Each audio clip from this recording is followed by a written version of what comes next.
Hello everyone, my name's Preston. I'm with Upstairs Basement, and today we're going to be building the cheapest, most effective sound absorbers you can put on your walls and ceilings to really give your room the truest sound possible. Now my whole purpose in making this video is because I am opening up a music studio very soon. We're going to need tons of sound panels for the walls and ceilings. These are going to be used to reduce echo and allow the rooms to perform at their best ability. I think we can do it much cheaper than most people do. Now, one thing that you don't want to reduce the cost on is the insulation, because that's the most important part of the panel. And the second most expensive cost is going to be the wood. You can go on Facebook Marketplace, Nextdoor app, and people just give away free lumber all the time. Now, the next most expensive cost is going to be the fabric. I just recently learned this at Hobby Lobby. They do a 40% off fabric every other week. That was one way I saved some money. A buddy of mine has some 2x4s that he's not using, so I'm gonna head over and grab those because I want to use 1x4s. So I'm just gonna chop them in half with the table saw. Before we get started, let's talk about what we're gonna need.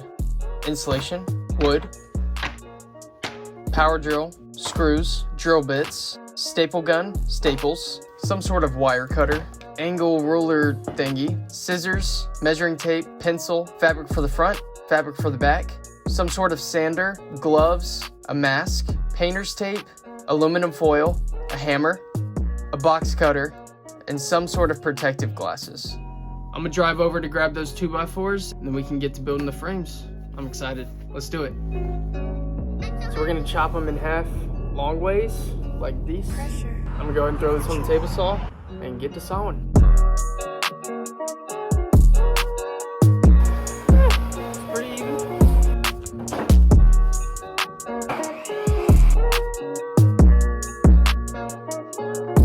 Those are nearly perfect.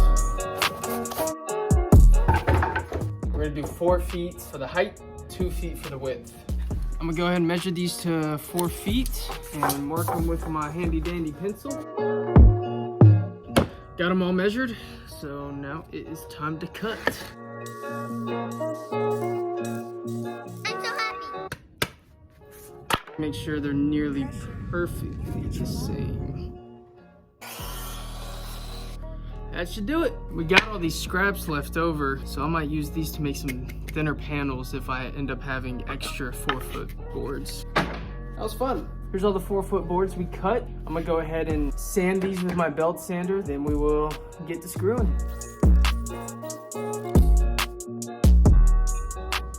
Drill some pilot holes, get the screws in there, and build the frames. All right, so we're just gonna drill the pilot holes right here.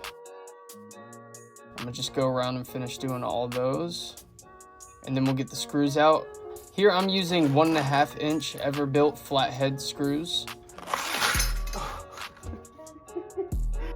And I like to go ahead and get them slightly screwed in just so it makes my life a little bit easier once I fully screw them in.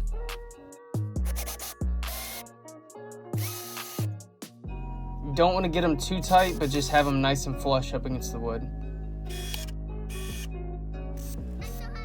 Alrighty, now we got our frame. I'm gonna go ahead and get the fabric out here. Those are the 4 colors I wanted to go with. I'm gonna go ahead and start with the black.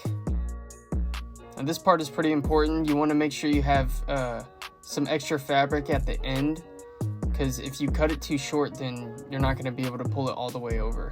I'm just going to lay this out and flatten it and start stapling.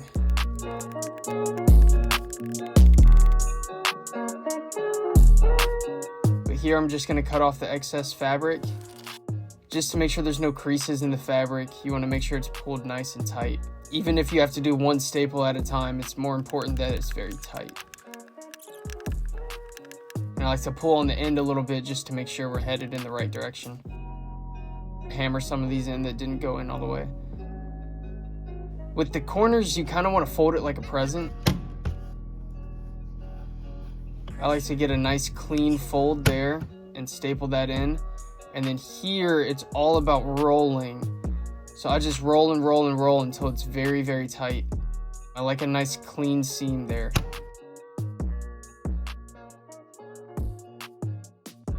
So you just want to pull it tight and staple all the way down. And we'll do the same thing with this corner here. Fold it like a present. Pull it tight and roll, roll, roll. And I'll show you here after stapling this part how to do that next corner to make sure that you get that flush as well. You just do the same exact method, just roll it very, very tight, then hammer the rest in. Now I like to cut off the excess fabric here. I feel like it might just get in the way of the insulation. And then I vacuum out my panel just to make sure that there's no extra fabric in there. And here we're gonna lay down the aluminum foil. I do it a little extra, that way I can tape it nice and flush against the wood. And same thing for the other side. And then that slight gap in the middle, I like to fill it up with some tape so that way none of the insulation can escape through the fabric on the front. So now it's time to put the insulation in.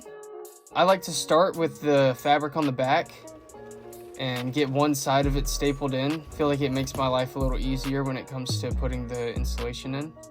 And I'll show you guys how I do my seam here. I like to staple it on this side and then flip it over so that way it's a nice clean seam and you're not able to see any of the staples. Here, I'll show you what it'll look like right here. Just like that. I just measure it with my finger and I drape the fabric over to the other side to make sure it lines up, and then I'll just give it a good mark with the pencil. That way I know where to cut it. And this fabric is very easily ripped. You just rip it in a straight line, but you can also just cut it straight down. So I look at my mark, and you don't want to staple all the way in the corner because you want to be able to fold. You want to be able to fold those ends.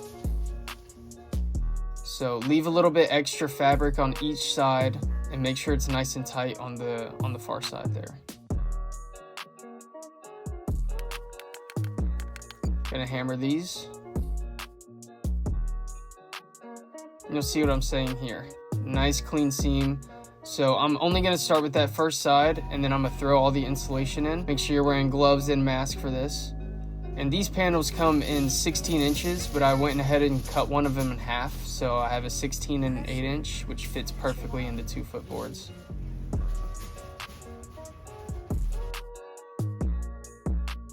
So I'm gonna go ahead and staple this side all the way down. And this is what I was talking about. You wanna have that extra fabric here so that way you can roll it over and have the nice clean seam again. Do the same thing for this side.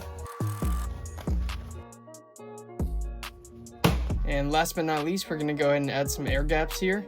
This will allow for some space to be between the panel and the wall, which will better enhance the absorption. I chopped up some 1x2s and called it a day. Now you can use any wood for this and some basic screws that are long enough to get to the boards underneath. And that's how you do it. Here's my little celebration.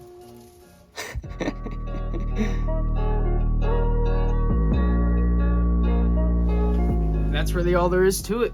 You can just repeat this process and make as many as you want, and you'll have some great acoustic treatment for your studio. But yeah, thank you guys for watching. I will be doing more projects like this, showing you guys everything that I'm gonna be building and getting together for the music studio. Make sure you leave a like and subscribe to the channel, and I will see you guys in the next one.